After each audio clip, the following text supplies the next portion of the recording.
Bem-vindo a mais um Entre Amigos, o lugar onde a gente aprende juntos sobre o amor de Deus. Tem aqui meus grandes amigos Pitu e Rony, Olá. Advogado, gerente de RH. Então, se a gente tiver algum processo, algum problema disciplinar, temos dois aqui, o time completo para resolver qualquer problema, né, gente? Continuando aqui na lição de Isaías, lição 6, brincando de Deus, né? Então, lembrando vocês, se vocês quiserem entender um pouco mais do background da história, tem as lições anteriores na descrição embaixo. E se você quiser também curtir o vídeo e compartilhar para apoiar nosso ministério, a gente agradece.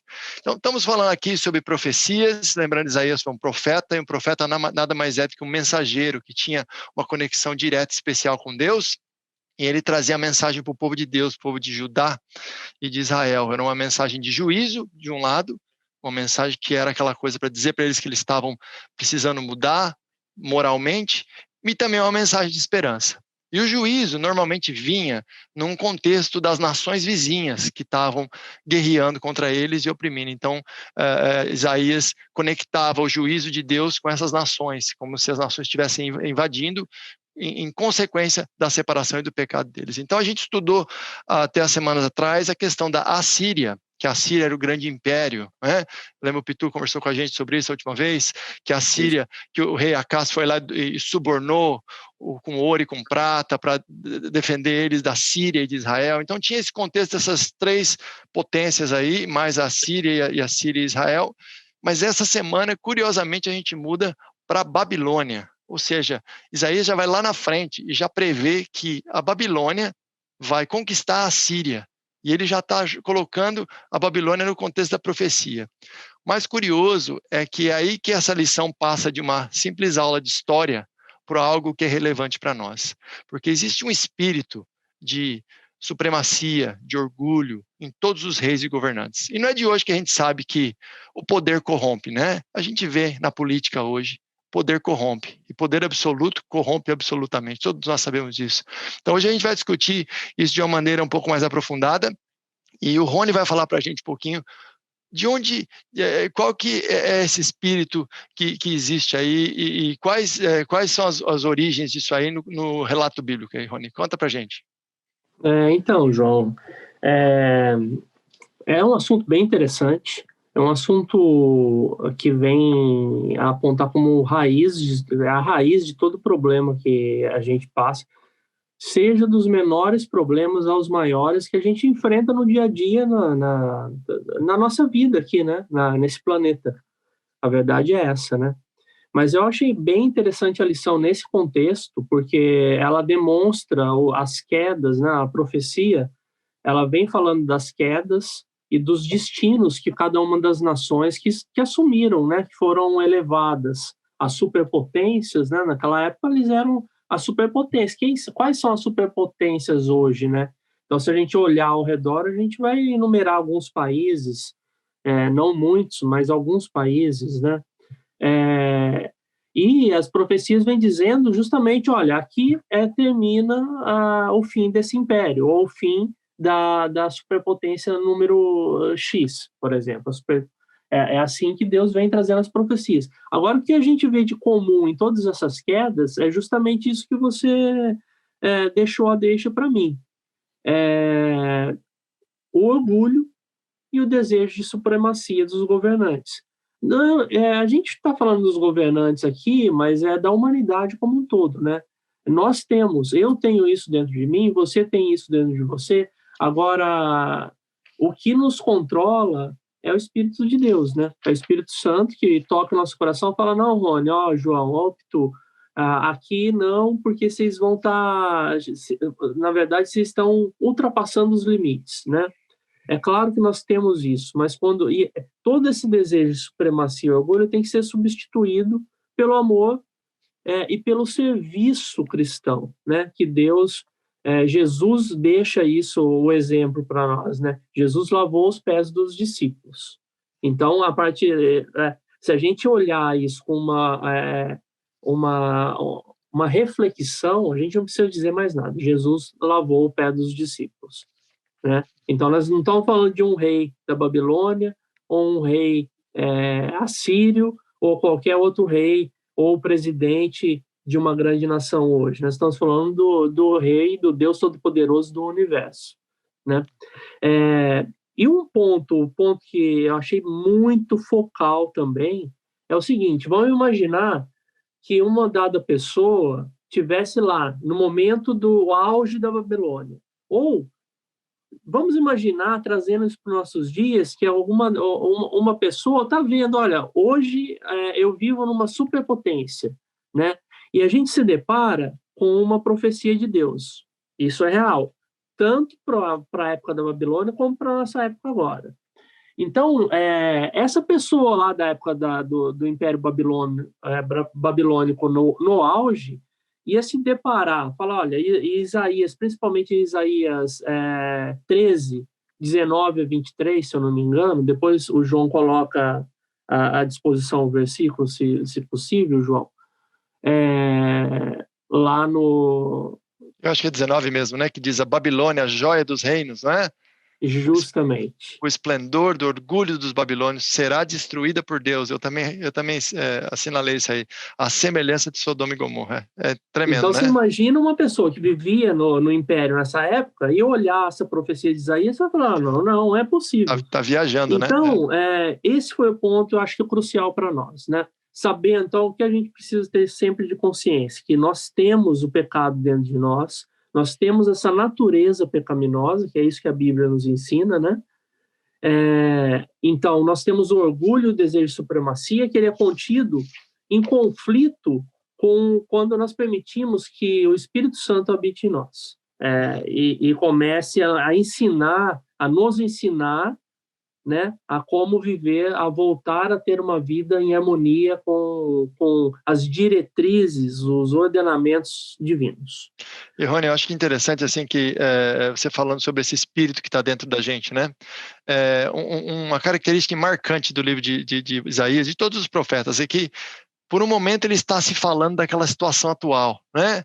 Do rei da Babilônia. Por exemplo, no capítulo 14 aqui, que o Pitu vai falar para a gente agora. Está se falando do rei da Babilônia. Quando, por exemplo, aqui no verso 3, diz, no dia em que o Senhor der descanso do sofrimento da Babilônia, da perturbação, da cruel escravidão que você foi imposta, você, que é o povo de Deus, zombará assim do rei da Babilônia. Aí começa a descrever coisas do rei da Babilônia, né? E vai indo, mas chega num momento que fala um texto um pouco interessante. Como você caiu do céu, estrela da manhã, coisas assim, que são coisas que não tem como ser atribuídas ao rei da Babilônia, são coisas que são um pouco mais abrangentes. Então, eu acho que aí pode dar uma dica para a gente de onde vem esse espírito de orgulho, de rebeldia, que é, na verdade, o porquê dos porquês, né? Eu acho que o Pitu vai explicar isso para nós, né, Pituzão? Sim, exatamente. Então, continuando a conversa, né, que Isaías está fazendo as suas profecias e ensinando ao povo e mostrando para eles para tentar manter a fé do povo. Então, a gente tem que lembrar que o povo se rebelou, que começa com os seus reis, né, que foi Acaz e o sucessor, e eles não acreditaram praticamente no que Isaías estava falando e consequentemente, não acreditaram no plano de Deus para seu povo e tentaram fazer de si mesmo, né, tomar nas suas mãos o destino do seu povo. E vale lembrar que nessa época, quando uma nação dominava a outra, era atribuído ao poder do Deus que aquela nação acreditava. Então, quando a gente fala que o Deus de Judá, ou quando as tribos eram todas unidas, era o Deus de Israel, dominava uma certa nação, era como os outros povos viam isso, que aquele Deus era mais poderoso que a nação deles. Então, quando Isaías começa a profetizar sobre a Síria e depois que Babilônia vai dominar, a gente também tem que ter em mente que então os deuses babilônicos eram mais poderosos que todos isso. Então, quando ele fala que vai cair, então imagina, naquela época eles não sabiam que está no passado, eles não sabiam que Jesus ia vir, era a profecia, ou quando isso ia vir. E também, né, a questão de Satanás e tudo mais, para nós hoje faz sentido quando a gente lê dessa forma, que faz referência tanto à Babilônia como à queda de Lúcifer, Satanás no céu, faz, né, hoje a gente consegue fazer essa analogia. Mas naquela época o povo não conseguia ver isso, mas Isaías também tinha que usar, ele usou dessa maneira, dessa forma como explicar e dar esperança ao povo, explicando sobre como Babilônia ia cair. E então, em Isaías 14, 12, quando chama que é Lúcifer, o filho da manhã, a estrela da manhã, e tudo isso. Algumas versões não falam o nome de Lúcifer, outras versões apontam diretamente para a Babilônia. E temos que lembrar também que a tradução veio após o hebraico ser escrito. Então, acaba tendo certas divergências dessa forma, né? Que no Velho Testamento não tem a palavra Lúcifer, que vem depois, que vem mais derivado do latim, né? Lucent e tudo mais. Só que, quando fala que vai cair, faz direta analogia do conflito que teve no céu. Quando o Satanás, o Lúcifer, que era o anjo mais glorioso de todos, ele quis ser igual a Deus, ser adorado igual a Deus. E isso levou ele a ter outros pensamentos. Por que eu não posso ser igual a Deus? E a beleza dele, como a Bíblia descreve, era imensurável. Por isso que chama a luz da manhã, que é aquela luz de esperança. Só que nisso, né, teve esse conflito e sabemos que ele foi expulso do céu e levou consigo 1/3 dos anjos. Então imaginem o poder de persuasão que ele teve para poder levar consigo 1/3 dos anjos. E acredita-se também que Satanás queria não só, talvez não ser acima de Deus, mas ser semelhante. Mas quando Deus criou o mundo, o ser humano poderia ser elevado acima dos anjos. E Satanás, isso, sabe, não cabia muito na cabeça dele. Ele queria ser sobre isso. Tanto que, quando ele veio para a Terra e tentou Adão e Eva e conseguiu fazer que eles caíssem, ele ficou como o príncipe da Terra, como vemos no Novo Testamento. E dessa forma, quando Jesus veio para cá e Satanás, tentando a Jesus, diz, né, eu te dou tudo isso e a Terra volta a ser tua, tudo mais, Jesus não negou de que realmente Satanás tinha o controle da Terra. Ele não disse, não é teu, é meu, né? E no final, na cruz, com o seu sangue, Jesus redimiu de novo a Terra para si. Então isso mostra aqui que Satanás estava mesmo atrás de tudo isso. E por que compara com Babilônia? Porque Babilônia era um domínio cruel. Os caras faziam sacrifícios humanos, matavam a torto direito, estavam nem aí para a humanidade ou o povo conquistado. E essa semelhança toda faz sentido para nós, porque quando alguém está num poder assim, e a Babilônia é a cabeça de ouro, se a gente for analisar um pouquinho mais com Daniel, a gente sabe hoje que a Babilônia era aquele poder imenso, rico, mas Isaías conseguiu profetizar. E Isaías, ainda mais para frente, ele ainda diz nomes e bem específico que deixa certos estudiosos acreditar que não pode ser que um cara desse conseguiu escrever com tanta precisão e acreditam que teve mais de um autor. Mas se a gente acredita na Bíblia, que é correta e 100%, a gente sabe que Isaías profetizou de que esse poder subiu à mente de seus líderes, como vocês têm falado hoje, e acaba corrompendo o coração de qualquer ser humano, não é, João?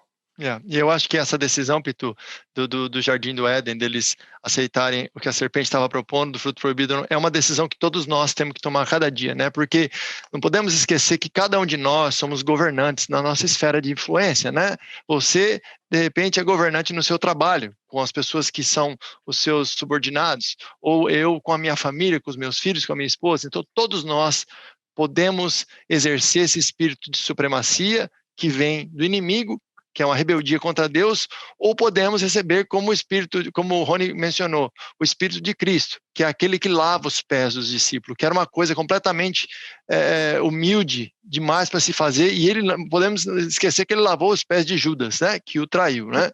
Então, eu queria só falar rapidamente que nós estamos colocando no ar amanhã um estudo mais detalhado sobre a queda do homem, estudando uma coisa mais à parte com a Lili e com a Rose, então eu vou linkar aqui embaixo para vocês verem, quem quiser acompanhar de uma maneira mais detalhada. Eu queria terminar com uma citação da Ellen White que falou na lição que eu achei muito interessante, que acho que fecha bem com o que o Rony e o Pitu falaram. Diz assim: quando Cristo é bem aceito no coração, sua imagem será revelada na vida. Reinará a humildade, onde antes predominava o orgulho. A submissão, a mansidão e a paciência. Abrandarão as asperezas da disposição por natureza perversa e impetuosa. O amor a Jesus se manifestará em amor ao seu povo. não é intermitente, volúvel, mas é calmo, profundo e forte. Então, que Deus nos abençoe, que Ele nos encha do seu Espírito e que a gente possa aceitar o Espírito de Jesus a cada dia, se consagrar, para que a gente possa, no nosso dia a dia, na nossa esfera de influência, refletir a imagem e a semelhança de Deus, que foi o que Deus projetou desde o começo no Jardim do Éden, né? E é o que a gente discute sempre assim. Sozinhos nós não conseguimos, nós precisamos de Deus, né? E é uma benção poder estar aqui com vocês e estudar esse material fantástico. Foi uma lição um pouco difícil, mas no final das contas é sempre a mesma coisa, né? A gente tem que nascer de novo, morrer para o eu e nascer para Deus, e que Deus nos abençoe. Mais uma vez foi fantástico o estudo. Eu acho que estudar a Bíblia com vocês é sempre um privilégio que Deus tem me dado, eu agradeço muito. Bom, pessoal, vamos fazer uma oração? Rony, você faz uma oração para a gente, para fechar? Faço sim, João. Querido Pai que habita nos altos céus, nesse momento, Senhor, gostaríamos de te agradecer pelo privilégio de podermos estudar a Tua Palavra entre amigos e te pedimos, Pai, que nos ensine a compreendermos as Tuas palavras, o Teu amor e a sermos mais semelhantes a Ti. Retira de nós, na medida que nós permitimos, na medida do possível,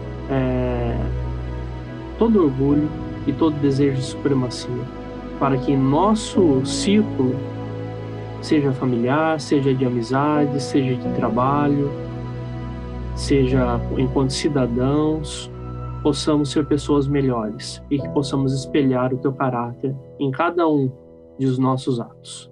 Te agradecemos e te pedimos essas bênçãos em nome do Senhor Jesus. Amém. Amém.